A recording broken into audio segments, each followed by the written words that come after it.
அது வந்து அதை பத்தி கொஞ்சம் ஷேர் பண்ணிக்கலாம்னு நினைச்சேன். இது இது வந்து 18 மகா புராணங்கள்ல கடைசியான பிரம்மாண்ட புராணத்துல உத்தரகாண்டத்துல நடக்கக்கூடிய ஒரு விஷயம். இதுலதான் இந்த லலிதோபாக்கியனத்துலதான் வந்துட்டு நமக்கு வந்து லலிதா சஹஸ்ரநாமம் திருஷதி இது எல்லாமே வந்து படிச்சிருக்கு. இந்த இன்சிடென்ட்ஸ் எல்லாம் இதுலதான் சொல்லப்பட்டிருக்கு. சோ இது மெயினா யாரு பத்தி அப்படின்னா லலிதா அம்மாவை பத்தி. யார் யாரோட கான்வர்சேஷன் இதுல முக்கியமான விஷயம்னா ஹயக்ரீவ சுவாமியோடதும் அகத்தியர் மகரிஷியோடதும் ரெண்டு பேரும் பேசிக்கிற ஒரு விஷயம் அம்பாளை பத்தி. சோ இதெல்லாம் இதனுடைய ஜஸ்ட் ஒரு ட்விஸ்டா சொல்றேன். அப்போ ஒரு 1000 வருஷங்களா வந்து ஒரு யாகம் ஒண்ணு நடக்கணும்னு சொல்லி பிரம்மா வந்து அதை ஏற்பாடு பண்றார். அப்போ வந்து விஷ்ணு பகவான வந்து நீங்க வந்து எனக்கு வந்து காத்து கொடுக்கணும், லைக் அத வந்து நல்லபடியா அந்த யாகங்கள் முடியற வரைக்கும் நீங்க எனக்கு கூட இருந்து அதை எந்த ஒரு டிஸ்டர்பன்ஸும் இல்லாம நீங்க அதை பண்ணி கொடுக்கணும், அதுக்கு நீங்க தான் கூட இருக்கணும்னு சொல்லி கூப்பிட மகாவிஷ்ணு வரார். அவர் வந்து அந்த கிட்டத்தட்ட அந்த ஹோமம் வந்து அந்த யாகம் வந்து 1000 வருஷங்கள் நடக்குது. அது முடிஞ்சதுக்கு அப்புறம் வாசுதேவன் வந்து ஒரு ரொம்ப டயர்ட் ஆகி நித்ராய்க்கு போறார். அப்போ அது என்ன பண்றாருன்னா அம்பு வந்து அந்த வில்லம்பு இதை வந்து தலைக்கு ஒரு பில்லோ மாதிரி வச்சு அதை வந்து இப்படி சாஞ்சிடுறார். இப்படி சாஞ்சு ரெஸ்ட் எடுக்கிறவர் ரெஸ்ட் எடுத்துட்டே இருக்காரு. அது ஒரு 500 யுகங்கள் போகுது. அப்போ வந்து தேவர்கள் இவங்க எல்லாம் வந்து இருக்காங்க. அவங்க எல்லாம் வந்து சொல்றாங்க, இது இந்த மாதிரி வந்து விஷ்ணு இப்படி நித்தையிலேயே இருக்கார், நம்ம வந்து இவர் எப்படியாவது வந்து எழுப்பணும் அப்படின்னு சொல்லும்போது சொல்லி பண்றா. அப்போ வந்து அவரோட அந்த அம்பு தலைக்கு பில்லோவா வச்சுட்டு இருக்காரு இல்லையா, சோ அந்த கழுத்தை இப்படி சாய்ச்சி வச்சுட்டு இருக்காரு அந்த வில்லம்பு அந்த ஒரு இதை வச்சு.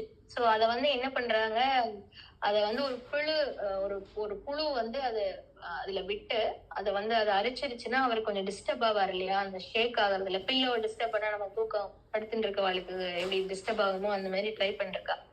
சோ அதை பண்ண போய் என்ன ஆயிடுச்சுன்னா, நான் வந்து புரியுற மாதிரி ஒரு கேஷுவலா சொல்றேன். சோ அது வந்து என்ன ஆயிடுச்சுன்னா, அது அந்த மாதிரி பண்ண போய் அது வந்து அந்த வில்லம்பு வந்து அவரோட கழுத்தை நறுக்கிட்டு, அது வந்து அந்த கழுத்து தனியா துண்டா போய் அந்த எந்த ஹோமம் யாகம் பண்ணாங்களோ அதுலயே விழுந்து அந்த தலை வந்து பசுபம் ஆயிடுச்சு.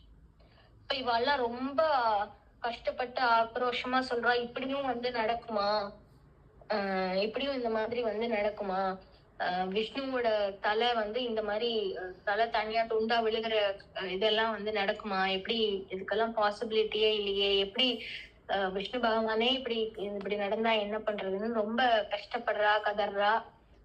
அந்த மாதிரி ஒரு சூழ்நிலை இருக்கு. அப்புறம் வந்து அவ வந்து அம்பாள் கிட்ட வந்து போறா. அம்பாள் வந்து ரொம்ப அம்பாளை பிரார்த்தனை பண்ணும்போது அம்பாள் வரா. அம்பாள் வந்த உடனே அம்பாள் வந்து சொல்றா, நீங்க வந்து இந்த மாதிரி நடக்கணுங்கிறது இருக்கு, விதி இருக்கு.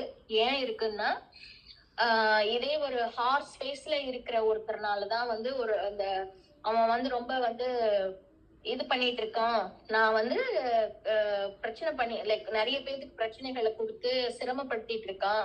சோ சிரமப்படுத்துறதுனால இங்க மகாவிஷ்ணு வந்து இப்படி ஒரு அவதாரமா ஹார்ஸ் ஃபேஸ்ல வந்து நீங்க அஸ்வம் வந்து நீங்க அதுக்கு அவங்க ஹார்ஸ வச்சு ஒரு ஹார்ஸ் ஃபேஸ் வச்சீங்கன்னா மகாவிஷ்ணு திரும்பி எழுந்துருவார். அவராலதான் அவனுக்கு வந்து அவனுக்கு வந்து டிஃபீட் பண்ண முடியும். அதனாலதான் இந்த ஒரு சம்பவம் நடந்திருக்கு. இது எதுவும் தவறில்லை, இது ஒரு காரண காரியத்தோட தான் நடந்திருக்கு.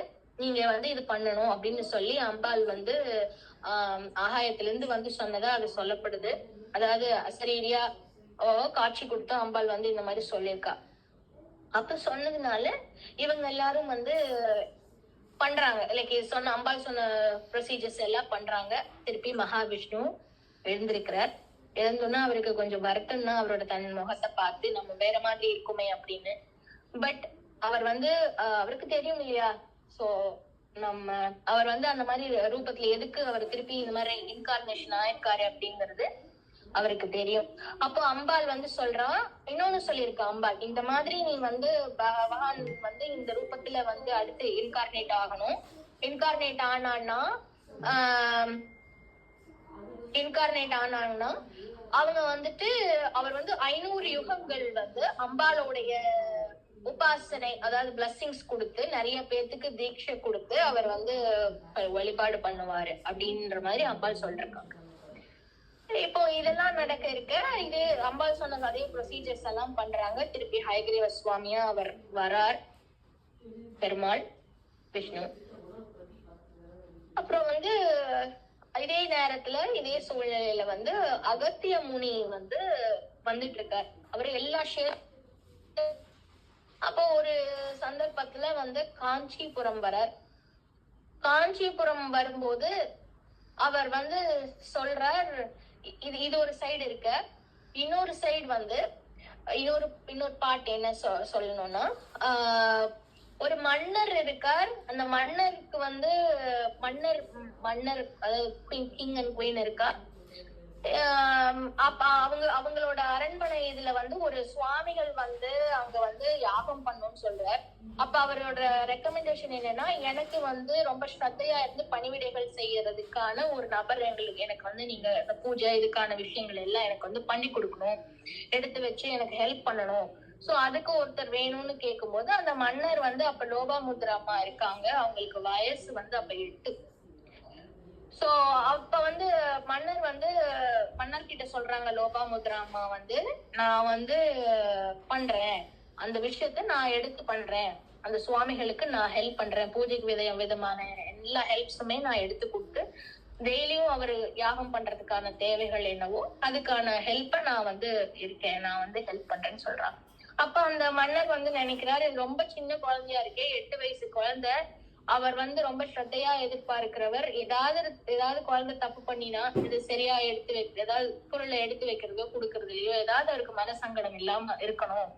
இது குழந்தைய தப்பு பண்ணாலும் நம்ம ஒண்ணும் பண்ண முடியாது, இது சரி வருமானு யோசிக்கிறார். ஆனா லோபாமுத்ரா அம்மா வந்து கன்வின்ஸ் பண்றாங்க, இல்ல நானே பண்ணிடுவேன், எனக்கு இந்த பூஜை விஷயங்கள் வந்து நானே பண்ணிக்கிறேன், நான் அவருக்கு வந்து கண்டிப்பா இருந்து அவருக்கு உதவியா நான் இருக்கேன் அப்படின்னு சொல்றாங்க. சோ லோபாமுத்ரா அம்மா இப்படி சொல்றாங்க, மன்னரும் ஓகேன்னு சொல்லிட்டார். அப்போ அந்த சுவாமிகள் வரார். லோபாமுத்ரா அம்மா டெய்லியும் பூஜைக்கு அவருக்கு என்னென்ன வேணுமோ கூட இருந்து எல்லாமே எடுத்து கொடுத்து ரொம்ப ஸ்ரத்தையா பண்ணிட்டு ஹெல்ப் பண்றாங்க, எல்லா விஷயத்தையும் கூட இருந்து பாக்குறாங்க. அப்ப அவருக்கு வந்து ரொம்ப ஆச்சரியமாகுது, ஒரு 8 வயசு குழந்தை இந்த அளவுக்கு ஸ்ரத்தையா வந்து இவ்வளவு விஷயங்கள் வந்து பண்றாங்க அப்படின்னு சொல்லிட்டு ரொம்ப வந்து ஆச்சரியப்படுறார், பிரமிப்பாகிறார். அப்போ உனக்கு என்ன வேணும் அப்படின்னு ஒரு சந்தர்ப்பத்துல கேக்குறார். அப்ப அம்மா சொல்றாங்க, நான் வந்து இதை கத்துக்கணும் அப்படின்னு அவர் வந்து தன் சிஷ்யவா ஏத்துண்டு அம்மாக்கு லோபாமுத்ரா அம்மாக்கு வந்து எல்லா விஷயமான ஸ்ரீவித்யா உபாசனைகள் அவர் கத்துட்டு இருக்கிற எல்லா விஷயங்களையும் வந்து சொல்லி கொடுக்கிறார். 12 வயசு வரைக்கும் 4 வருஷங்கள் காலம், அவங்களுக்கு 12 வயசு ஆகுற வரைக்கும் அவர் வந்து நிறைய விஷயங்கள் சொல்லி கொடுக்கிறார். அவங்க எல்லா வித்தைகளையும் கத்து ரொம்ப அபரிமிதமான சக்திய வந்து அவங்க பெறாங்க அந்த சின்ன வயசுல. அப்புறம் அவர் திருப்பி அவரோட பிளேஸ்க்கு போயிடுறாரு. 12 வயசுக்கு மேல அவங்க தொடர்ந்து இந்த உபாசனைகளையும் அம்பாள் வழிபாட்டையும் அவங்க பண்ணிட்டு வரச்ச ஒரு 14 இயர்ஸ் அவங்களுக்கு ஆகுது. இந்த 14 இயர்ஸ் ஆகும்போது 14 இயர்ஸ்க்கு அப்புறமா வந்து அவங்கள வந்து கல்யாணம் பண்றதுக்கான ஒரு சூழ்நிலை, அதை பத்தின பேச்சுவார்த்தைகள் இதெல்லாம் இருக்கு. அப்போ வந்து என்ன ஒரு கமிட்மெண்ட் இதுன்னா, நிறைய பேர், அவங்க ரொம்ப அழகான ஒரு பெண்மணி, ரொம்ப அறிவான ஒரு பெண்மணி, அவங்களுக்கு வந்து நிறைய அதாவது நிறைய பவர்ஸ் இருக்கு, அந்த உபாசனை பண்ணி பக்தியில அந்த மாதிரி இருக்கிறவங்க. அந்த மாதிரி ஒரு குவாலிஃபைடான ஒருத்தங்களுக்கு அவங்களுக்கு யாரு அந்த மாதிரி ஒரு குவாலிஃபைடான பர்சன் தானே மேரேஜ் பண்ணணும். அப்படின்னு சொல்லி யோசிக்கிறாங்க. ஆனா இதுக்கு முன்னாடியே அந்த மன்னர் இருந்தார் இல்லையா, அவர் வந்து ஒரு ப்ராமிஸ் பண்ணியிருக்கார், அகஸ்தியருக்கு தான் லோபாமுத்ரைய வந்து கல்யாணம் பண்ணி கொடுக்கணும் அப்படின்னு. அதனால மத்தவங்க எல்லாம் யாருமே, அவங்களுக்கு எண்ணம் இருந்தாலும் யாரும் லோபாமுத்ரா அம்மாவை வந்து கல்யாணம் பண்ணிக்கலாம்னு கேட்க முன் வரல. பிகாஸ் அது வந்து அகஸ்தியருக்கு தான் அந்த அம்மாள் வந்து இது பண்ணி கொடுக்கணும்னு சொல்லி பேச்சு வார்த்தை முடிஞ்சிருக்கு. சோ இதே ஒரு சந்தர்ப்பத்துல ஒரு காலகட்டத்துல ஒரு ஒரு சர்டைன் ஏஜ் வந்ததுக்கு அப்புறம் அவங்க வந்து கல்யாணம் பண்ணிக்கிறாங்க. அப்போ கல்யாணம் பண்ணதுக்கு அப்புறமா லோபாமுத்ரா அம்மாவும் அகஸ்தியரும் சேர்ந்து பல கஷேத்திரங்கள் வந்து போறாங்க. அப்போ ஒரு நாள் வந்து காஞ்சிபுரம் வராங்க. இன்னொரு பாயிண்ட் என்னன்னா, அம்பாள் சொல்லும் போது அங்க அந்த உபாசனைகள் வந்து 500 யுகங்கள், அடுத்த ஒரு 500 யுகங்கள் வந்து ஹயக்ரீவ சுவாமி காஞ்சிபுரத்துல காமாட்சி அம்மாவுடைய இதுல இருந்து வந்து அவருக்கு வந்து பிளெஸிங்ஸ் எல்லாமே வந்து அவர் வந்து அங்க இருந்து அவர் பண்ணுவாரு. நீ வந்து 500 யுகங்கள் இருந்து நீ என்னோட உபாசனைகளையும் என்னோட விஷயங்களையும் நீ வந்து ஸ்ப்ரெட் பண்ணுவ, தீட்சை கொடுப்ப, அந்த மாதிரி அந்த விஷயம் எல்லாம் நீ வந்து பண்ணுவ, என்னோட அனுகிரகம் சொல்றாங்க. அப்ப அம்பாள் வந்து விமானம் வந்து காமகோட்டி விமானம்னு சொல்றாங்க. அப்புறம் லோபாமுத்ரா அம்மா கல்யாணம் ஆயிட்டு அகஸ்தியருக்கும், அவ வந்து நான் எல்லா கஷேத்திரமும் நடந்து போய் அவ எல்லாம் வந்து பண்றா, சத் விஷயங்கள் பண்றா. சத் விஷயங்கள் அவர் பண்ணும்போது ஒரு நாள் வந்து லோபாமுத்ரா அம்மாவும் அகஸ்தியரும் சேர்ந்துதான் எல்லா இடத்துக்கும் பூஜைகளுக்கும் போவா. அப்ப அகஸ்தியர் வந்து அங்க அம்பாள் வழிபாடு பூஜை பண்ணுவார், சக்கர பூஜை ஸ்ரீ சக்கர பூஜை பண்ணுவார். ஸ்ரீ சக்கர பூஜைக்கு எப்பவுமே 2 பேரும் ஒன்னா வருவா. அந்த டைம்ல வந்து ஒரு நாள் வந்து சொல்றாரு அகஸ்தியர் வந்து நான் அங்க போய் நான் வந்து அந்த விஷயங்களை வந்து நான் பார்க்க போறேன்னு சொல்லும் போது லோபாமுத்ரா அம்மா சொல்ற, நீங்க நான் லோபாமுத்ரா ஓட ஹஸ்பண்ட் நான் வந்திருக்கேன் அப்படின்னு நீங்க சொல்லுங்க, அவங்களுக்கான எல்லா விஷயங்களும் வந்து அங்க ஹயக்ரீவ சுவாமி பண்ணி கொடுப்பாருன்னு சொல்லி அனுப்புறா. அப்ப அகஸ்தியர் வராரு, ஒரு நாள் பூஜையை உட்கார்ந்து பாக்குறாரு, ரொம்ப பிரமிப்பாகிறார், நம்மளும் இந்த விதையை கத்துக்கணும் அப்படின்னு சொல்லி நினைக்கிறார். அப்ப அவருக்கு மனசுல அந்த விஷயம் இருக்கு. அப்படி இருக்கும்போது ஒரு நாள் வந்து லோபாமுத்ரா அம்மா, அதாவது அவர் வந்து சுவாசினி பூஜை ஹயக்ரீவ சுவாமி பண்ணும்போது ஒவ்வொரு சுவாசினி பூஜைக்கும் எவ்ரிடே இவங்க லோபாமுத்ரா அம்மா வந்து சுவாசினியா வந்து ஹயக்ரீவ சுவாமி பண்ற பூஜையில உட்கார்றா அப்படின்னு சொல்லி மத்த தேவர்கள் எல்லாம் வந்து பார்த்து மகரிஷிக்கு அகஸ்திய மகரிஷிக்கு சொல்ல, அகஸ்திய மகரிஷி இல்லையே, என் மனைவி என் கூட தானே, எல்லா கஷேத்திரமும் என் கூட தானே வந்துட்டு இருக்கா, அப்படி இருக்கும்போது எப்படி அவ சுவாசினி பூஜைக்கு அங்க ஹயக்ரீவ சுவாமி பண்ற இடத்துல இருக்க முடியும்னு யோசிக்க, ஒரு நாள் லோபாமுத்ரா அம்மா கிட்டயே வந்து கேக்குற, இந்த மாதிரி சொல்றாளே அப்படின்னு சொல்லும் போது லோபாமுத்ரா அம்மா அப்பதான் சொல்றா, நான் தான் கத்துட்ட வித்தைகள் எல்லாத்தையும் சொல்றா, இதெல்லாம் இருக்கு, நான் வந்து அம்பாள் வழிபாடு பண்ணிட்டு இருக்கேன், அதனால ஆமா அவங்க சொல்றது கரெக்ட் தான், நான் உங்க கூட எங்க இருந்தாலும் அந்த சுவாசினி பூஜை, அவர் வந்து ஹயக்ரீவ சுவாமி பண்ற சுவாசினி பூஜையில நான் எவ்ரிடே நான் அந்த இடத்துல போவேன் அப்படின்னு சொல்லி சொல்றா. அப்ப வந்து அவர் வந்து தன் கணவருக்கே தெரியாம கூட அவங்க வந்து அந்த உபாசனைக்கான மதிப்பையும் அந்த கௌரவத்தையும் கொடுத்த, அதுக்குன்னு ஒரு சானிட்டிய வந்து அவங்க வந்து மெயின்டைன் பண்ணிருக்காங்க. சோ அத கேட்டு அவர் ரொம்ப மெய்சிலித்து போறார். இப்படி ஒரு அபரிமிதமான ஒரு புண்ணிய விஷயத்த வந்து தன் மனைவி கத்து வச்சிருக்கா அப்படிங்கறத வந்து அவர் ரொம்ப பூரிப்பாகிறார். அப்ப சொல்றாரு, இந்த விதைய நானும் கத்துக்கணும் அப்படின்னு சொல்றார். அப்ப அவங்க சொல்றாங்க, நீ வந்து அங்க நீங்க வந்து போங்க, நான் வந்து லோபாமுத்ரா அம்மா வந்து லோபாமுத்ரா அனுப்பினா நான் அவரோட கணவர், எனக்கு வந்து நான் இது கத்துக்கணுங்கிற ஒரு இது இருக்கு அப்படின்னு சொல்லி நீங்க வந்து சொல்லுங்க, ஹயக்ரீவ சுவாமி வந்து உங்களுக்கு எல்லா விஷயங்களும் சொல்லி தருவாரு, நீங்க போங்க, எல்லா விஷயங்களும் உங்களுக்கு சொல்லி தருவாரு அப்படின்னு சொல்லி சொல்றாங்க. அப்போ அவரும் வந்து போறார். ஒரு நாள் அந்த சக்கர பூஜையில உட்கார்ந்து பார்த்து மெய்சிலிருக்கிறார், ரெகுலரா அட்டென்ட் பண்றார். அப்போ ஒரு நாள் வந்து ஹயக்ரீவ சுவாமிக்கு வந்து அவரு நிறைய பேர் வந்து அட்டென்ட் பண்றதுல அவரும் ஒருத்தர் அப்படிங்கிற ஒரு இதுதான் இருந்திருக்கு. அப்போ வந்து ஒரு நாள் சந்தர்ப்பம் கிடைக்குது, அவர் பக்கத்துல போய் ஹயக்ரீவ சுவாமி பக்கத்துல போய் பேசுறதுக்கான சந்தர்ப்பம் வந்து அகஸ்தியருக்கு கிடைக்குது. அப்ப சொல்றார் இந்த மாதிரின்னு. அப்ப அவர் சொல்றார், ஹயக்ரீவ சுவாமி நீங்க முன்னாடியே நீங்க சொல்லிருக்கலாம்.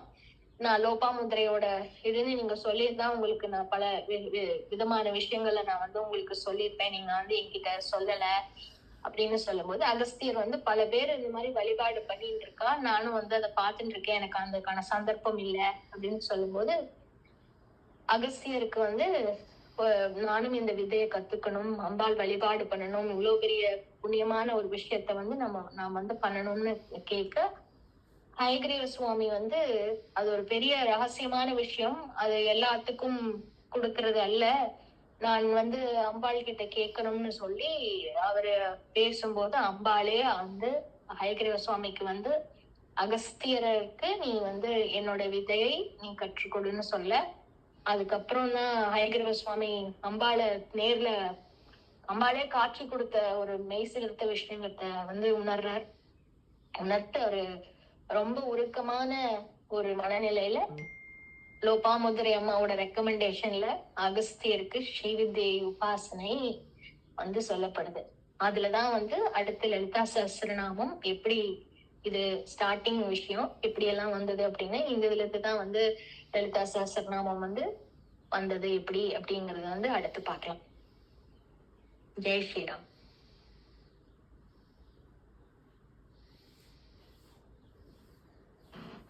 Super, ma. Excellent information. Very good. Very good, ma.